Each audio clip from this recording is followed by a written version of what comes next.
All right, I've got Lisa Boothe here, Caitlin Huey-Burns on this issue about Wisconsin trailing in the polls, the big primary tomorrow, 42 delegates at stake.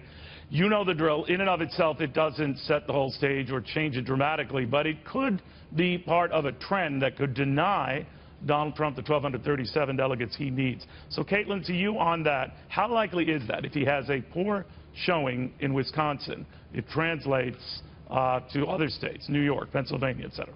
Sure. I think it could certainly slow Donald Trump's path to the nomination, path to clinching those necessary number of delegates, and slow momentum, certainly, because remember, there'll be a 2-week lull between this contest and the ones coming up in New York and so forth. But I do think he still obviously has a path to clinching the nomination, and also figures to do better in states like New York, New Jersey, possibly Pennsylvania. And so while the path will be slower and more prolonged for him, I think it is still possible.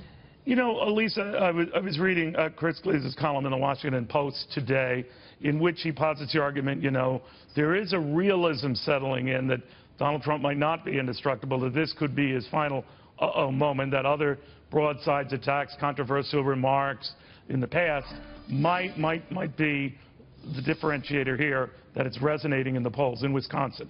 So let's say Donald Trump loses Wisconsin. Let's say it isn't even close. Play that out for me, the impact of that.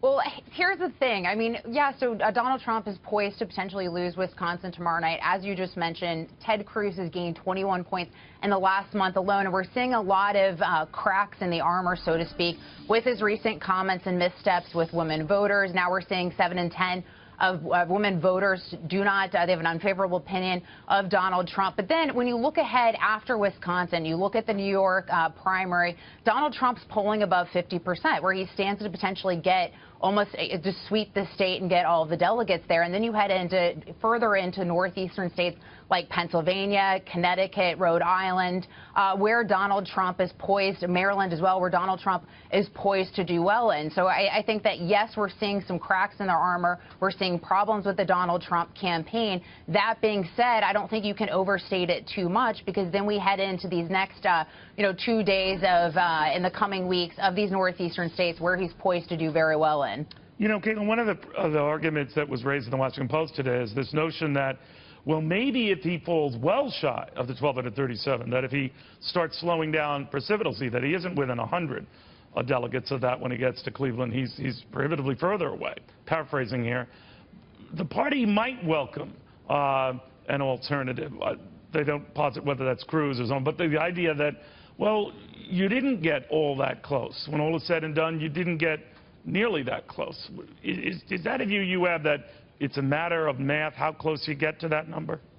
Well, I think actually seeing Republicans seeing these numbers, seeing the missteps that his campaign has made over the past several weeks, seeing these general election numbers where he would lose key constituencies by overwhelming margins and put the control of the House and Senate possibly at stake, I think there's a renewed sense of urgency on behalf of Republicans to prevent him from getting the necessary delegates. And I used to think that if Donald Trump came, close to that number, that Republicans might start to rally around him. I don't think that's the case anymore. I'm sorry, how close is close? I think he now has to get that exact number now.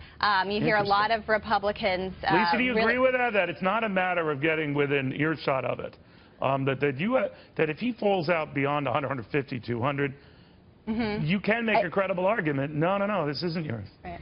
I think Donald Trump, I agree. I think Donald Trump has to get the majority vote in order to clinch this thing. I mean, the reality is there's a lot of people in the Republican Party, both with conservatives and the establishment, members of the party who simply just do not like Donald Trump. They see him as being a huge problem as the Republican nominee, not just within concerns to the White House, but also with the Senate. I mean, if you look, Republicans are defending 24 seats. 7 of those seats President Obama won in 2008 and 2012, I believe, that Republicans are defending. So they see it as a bigger problem, not just with winning the White House, but a problem with keeping the Senate and retaining those seats in the majority in the House as well. So I think that is the broader concern for a lot of these Republicans who do not support Donald Trump. Lisa, final word. Caitlin, I wish we had more time. Thank you both very, very much. Thank you, Neil. See how this all sorts out. But there is something shifting here where more Republicans seem to be willing to entertain a possibility of someone else.